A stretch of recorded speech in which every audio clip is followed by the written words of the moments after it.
नमस्कार दोस्तों, मैं शशिकांत अवस्थी हाजिर हूं इस हफ्ते का लॉजिकल न्यूज विश्लेषण को लेकर के। आज उत्तर प्रदेश राज्य चुनाव आयोग ने घोषणा की है कि उत्तर प्रदेश में आगामी 8, 9 और 10 जुलाई को ब्लॉक प्रमुखों की चुनाव प्रक्रिया को पूरा कर लिया जाएगा। इस दौरान 8 तारीख को नामांकन, 9 तारीख को वो नामांकन पत्रों की जांच और नाम वापसी तथा 10 तारीख को इलेक्शन होगा। साथ ही 10 तारीख को 3 बजे के बाद मतगणना और चुनाव परिणाम घोषित कर दिए जाएंगे। इस दौरान जो एक बात पंचायत चुनाव को लेकर के चारों ओर चर्चा में है वो ये है कि अभी कुछ दिन पहले पंचायत चुनाव में जिला पंचायत अध्यक्षों का चुनाव हुआ। उसमें 22 जिला पंचायत अध्यक्ष निर्विरोध निर्वाचित हुए जो कि भारतीय जनता पार्टी के थे। एक जिला पंचायत अध्यक्ष इटावा का समाजवादी पार्टी का निर्विरोध निर्वाचित हुआ। साथ में बीजेपी ने इलेक्शन के बाद भाजपा और भाजपा समर्थित 67 जिला पंचायत अध्यक्षों के चुनाव जीते। बाकी पदों पर कुछ पे सपा, कुछ पे निर्दलीय जीते।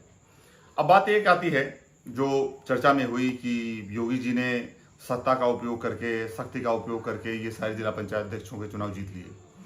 पर बड़ी बात यहाँ ये पैदा होती है कि अगर हम देखें कुछ दिनों पहले साल 2016 में जब इलेक्शन हुए तो सपा ने क्या किया था।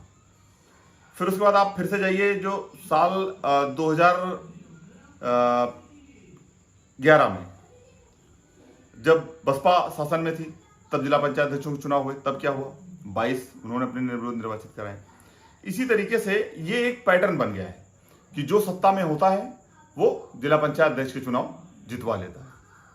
यही ब्लॉक प्रमुख में भी होता है, पिछली बार भी यही हुआ था, संभवतः इस बार भी ऐसा ही होगा।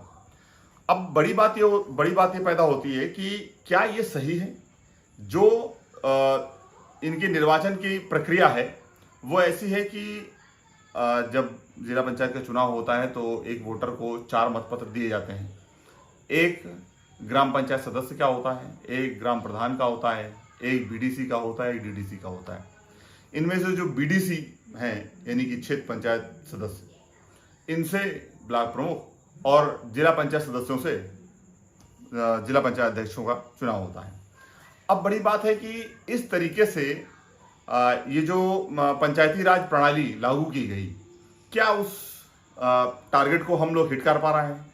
क्या गांव की सरकार उस तरह से चल रही है जिस तरीके से पंचायती राज अधिनियम में इसकी परिकल्पना की गई थी? क्या ये पैटर्न सही है? अब बात ये आती है कि क्यों ना जैसे कि जिला पंचायत अध्यक्ष का ही चुनाव है, ये अनुपातिक प्रतिनिधित्व पद्धति के बजाय सीधे जनता से करा दिया जाए। ये पद बहुत ही इंपॉर्टेंट है। क्यों?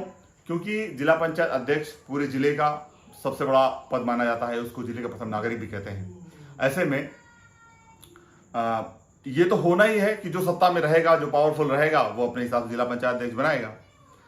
तो अब समाजवादी पार्टी ये कह रही है कि जिला पंचायत अध्यक्षों का चुनाव करवा करके योगी जी ने लोकतंत्र को खतरे में डाल दिया है।